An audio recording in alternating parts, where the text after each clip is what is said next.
келгенде ойларыңызға бірден лағман, палау елестеген болар, осы сияқты шынымен де тұрғандықтан жергілікті қазақтар сол өзбектердің салт дәстүр ерекшеліктерін өздеріне сіңірген. Соның бірі міне нан жабу әдісі, көріп тұрғандарыңыздай. Міне мен қазір нандырдың ішінен пісіп тұрған нанды дәл осылай алып шықтым. Өзбекстанның Шалыс ауылында тұратын қазақ әйелдерінің күндегі тірлігі осы. Әрбір үйдің ауласында осындай кірпіштен күмбездеп салынған нандыр бар. Айтуларынша далада мұндай ыстық отта піскен нан үлпілдеген жұмсақ әрі өте жеңіл болады. Жалпы ауылдың тұрмысы ошақ жағу, нан пісіру, бақша егу осылай жалғаса береді. Бұл туралы 9 құрсақ көтерген Торғынгүл Кенебаева кеңінен бізге әңгімелеп берді. Белгілі мөлшерде жер беріледі. Сол жерге үй саламыз, мынада егін диқаншылық істейміз. Осы диқаншылығымыз мынау егетін. Сосын мына онан қалап еді, мына бау бақшамыз осылар. Мынау баклажан дегеніміз, анда помидорымыз, бұршымыз бәрі бар. Керек, өзімізге керек дақылдың бәрін егеміз әйтеуір. Осындай жерден өндіріп аламыз. Нан пісіріп жатыр. Міне, мына жерде келіндеріміз нан пісіріп жатыр. Міне бұл тандыр деген біздердің тандыр, нан жабатын тандыр дегеніміз. Бұл тандыр бұрынғы ескі ата-бабамыз осы араға қонысталғаннан бастап осындай тандырға нан жабады. Сол мына тандырымыз ылайы, өзінің специальный ылайы болады бұның. Сары ылай, әдемі піскен ылай. Соны пісіріп, әптен 2 күндеп, 3 күндеп пісіреді. Сөйтіп пісіріп барып осындай тандыр жасайды. Мен алып көрейін бе? Қолым. Қалай? Су шашады? Не үшін суда шашады? Осы ана аты жабысып қалмау үшін. Беті жылтырап шығады тағы. Шетінен ғана. Не? Нан тауып шықты. Молодец. Сен де үйренесің сөйтіп. Біздер де сөйтіп үйренгенбіз. Мына келіндер де сөйтіп үйреніп жатыр осындай тандырған нан жабуды. Осындай нан жейсіздер ғой? Иә, осындай нан жейміз біздер. Ана үкіметтің бөлкі нандарын да жейміз арасында енді. Әуесекке жейміз, әйтеуір кезек несінде. Бірақ негізі осындай тандырға жауып жейміз көбіне. Қыста қалай болады? Қыста да дәл осылай? Қыста да дәл осылай болады. Негізі енді мына үстін бастырмалау керек. Енді бастырмаланбаған қазір енді жаздың айы ештеңе қылмайды. Негізі үстін бастырмаласы бұдан бір тәуір болады. Барлық үйде бар. Енді қазіргі кезде мына еліміз кішкене нерек болып, мына тандырлар қалып жатыр да, енді бәрібір осындай арагідік бар табылады. Ана елдер басқа келіп осы араға жабады, 2-3 үй бірігіп. Балалар неше жастан бастап үйретесіз? Қыз бала үйренеді ғой бұл тандырған нан жабуды. Енді кәдімгі 10-нан өте 14-15 жасынан бастап үйренсе де бола береді. Енді негізі қыздар сынақты болса, осындай үйренем деп талпынса, ол жаба береді. О несіне қарамайды, жасына қарамайды. Жалпы Хорезмдегі қыздар қандай өзі? Хорезмдегі қыздар өте пісік. Қазақ қыздар, әсіресе осы өзбек ағайындардың ішінде өскен қазақ қыздары өте пісік, өте икемді келеді да, қай нәрсеге болса да икемделіп сол істеуге талпынады бәрі. Өйткені олар бала жасынан бастап үйретеді олар. Олар солай үйретіледі. Кішкентайынан солай үйретіледі. Сөйтіп осындай міне нан жабамыз, нан пісіреміз осындай. Осы тандырымыз нан жабатын міне қыздар. Аулада жайқалған бау бақшаны біз де араладық. Жергілікті қазақтар осылай бау бақша егіп, жерден нәсібесін татып отыр. Міне өздеріңіз көріп тұрғандай, бұл жерде жүзім, алма, міне одан бөлек мына жерде кәдімгі болгар бұрышы да пісіп тұр екен.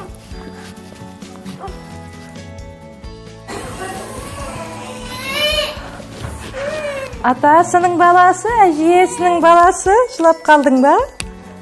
Шүкірі дейді, әлди, аппым. Танысып қойыңыз, бұл осы ауылдың келіні, есімі Ханбибі Құдабаева. Ол қазақ келіні 5 аспап кез келген іске үлгеруі тиіс. Шаңырақтың түтінінің түзу шығуы үйдің отанасына тікелей байланысты деп санайды. Біз ата-енемізді төрлеп, олардың отырған көрпешесін аяқ асты етіп баспаймыз.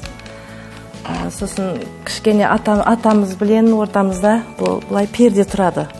Онша әңгімелесе бермейміз.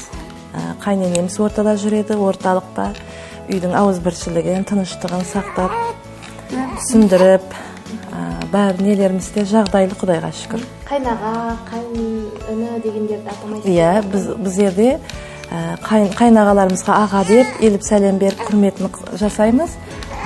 Бикеш қайнелерімізге ат қойып еркелетіп шақырамыз. Атын айтпаймыз. Аппақ қыз, еркежан, мөлдір, төре қыз, төре бала, ерке бала, ақ жігіт деген атауларменен. Мұнда байырғы көп ғасыр бойы жасаған салт дәстүр, әдет ғұрып қазақтардың тұрмыс тіршілігімен біте қайнасқан. Бірақ шілдеханада жасалатын мына әдет бізді расымен таңғалдырды. Ата әжесі сосын жақсы асыл киімдерден, жағал киімдерден жеті киім тастайды үстінен жауып, бесіктің үстінен. Кейін сол бесікті көтеріп, бір неміз әжелерінің біреуі баласын сатады, сол кейін немересін сатып алады, ақысын беріп. Иә, сондай үрт әдеттеріміз бар. Енді сол күйеуінен шыққаны асыл товарлар береді, маталар, ақша береді, үстіне шашу шашады. Сіздер баланы шүмек салып солай өсіресіздер? Иә, шүмек саламыз. Шілдеден шығарамыз. Неше балаңыз бар өзіңіз? Өзімнің 2 ұл 2 қызым бар. Ханбиба бала табағып шайында қайнатып үлгереді. Айтпақшы, бұл жақта келін кепшік абысын ажын көбіне ата енесімен бірге тұрады. Енеден қаталдықтан гөрі мейірім мен қамқорлық молынан еседі дейді ол. Алыс жақыннан құрметін етіп, қарашай береміз. Қарашайды қайнар су білен қарашай заваркамызды кішкене шығарып алып, сүт салып, бір қайнатып алып, түсі келгенше қайнатып, қонақтарымызға ұсынамыз. Жалпы келіндерді қалай қарайды? Қатаңдау қарай ма енелер? Жалпы соны айтсаңыз? Жоқ, негізі мейірімді, қателіктеріміз болса түсіндіреді. Ел болуымызға тілектес.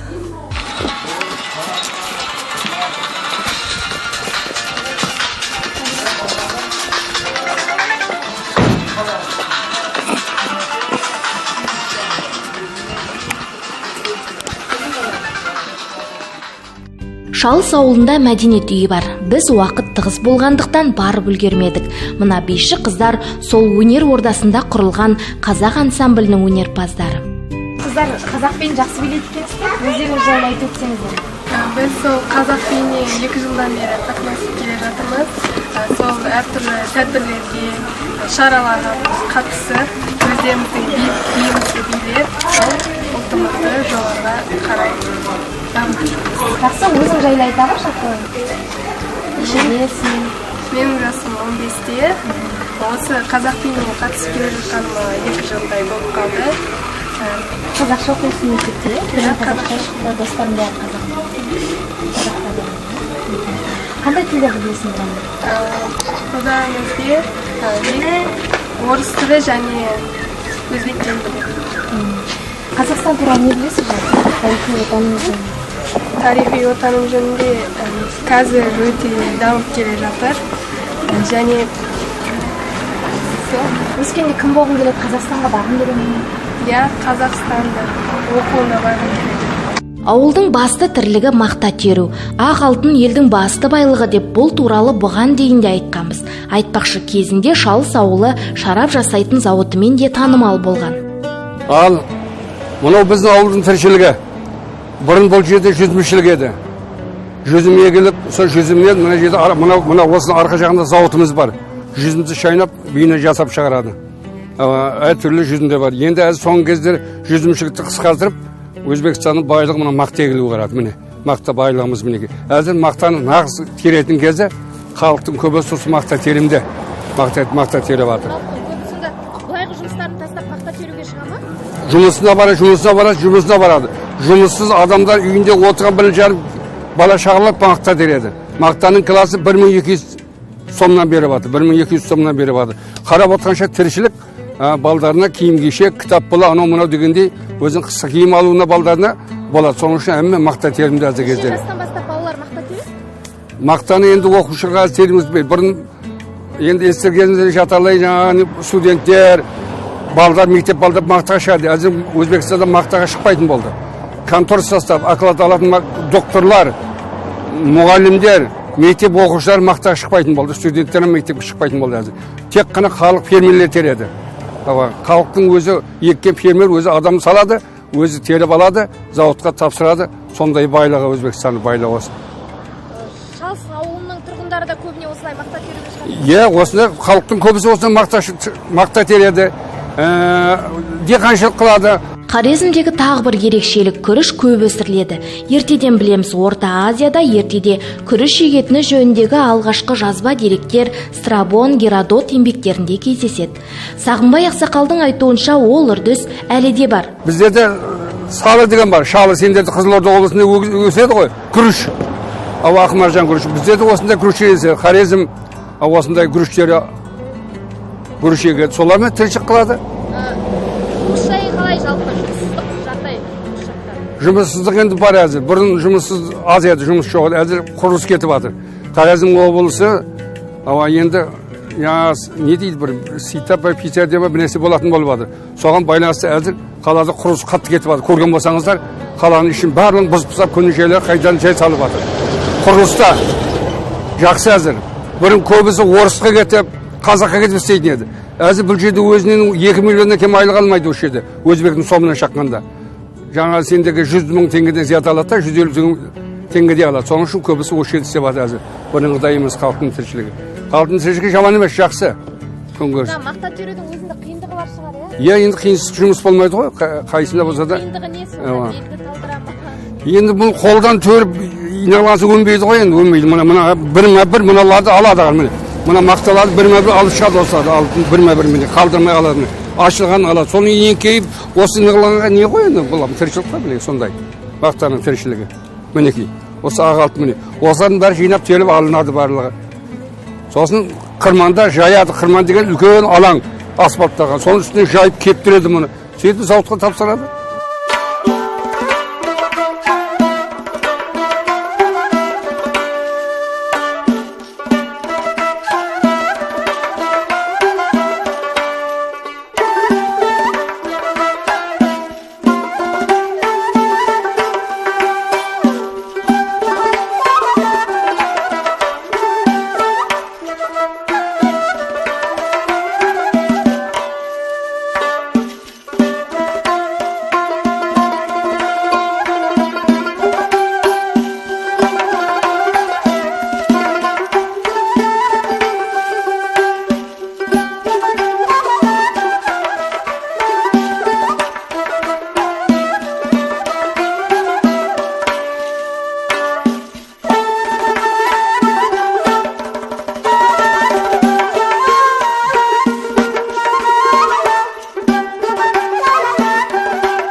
Негізінде күріш дақылы жер бетінің жартысынан астам бөлігін мекендейтін ел жұрттың негізгі асына жатады.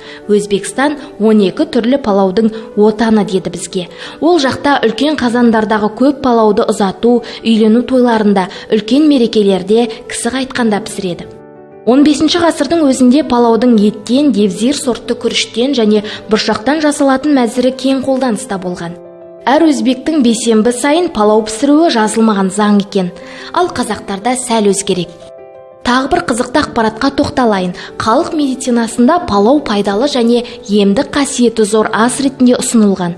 Адам ағзасы әлсірегенде ұзақ уақыт ашығудан соң ауыр сырқаттан кейін міндетті түрде палау жегізетін болған. Дәл осы мақсатта адамдарды емдеу кезінде Әбу Али ибн Сина палаудың көмегіне жүгінген деседі. 10-11 ғасырдағы жазба деректерде палаудың сипаттамасына сай келетін ас мәзірі суреттелген деректер де бар.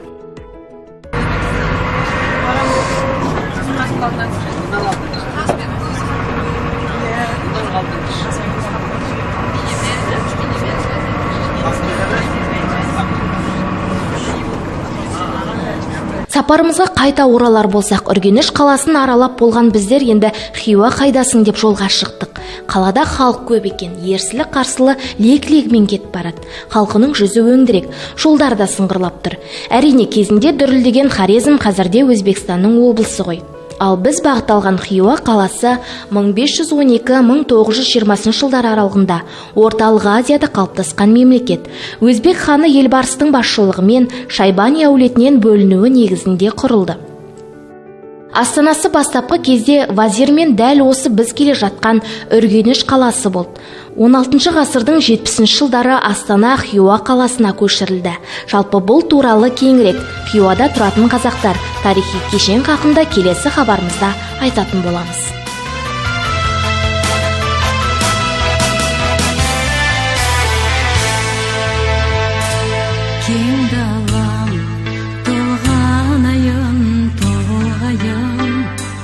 Домбырам қолға алайын, жырлайын. Қазағымның даласындай, көзіңнің қарасындай, айналдым сен ай, атамекен ай. Теңіздей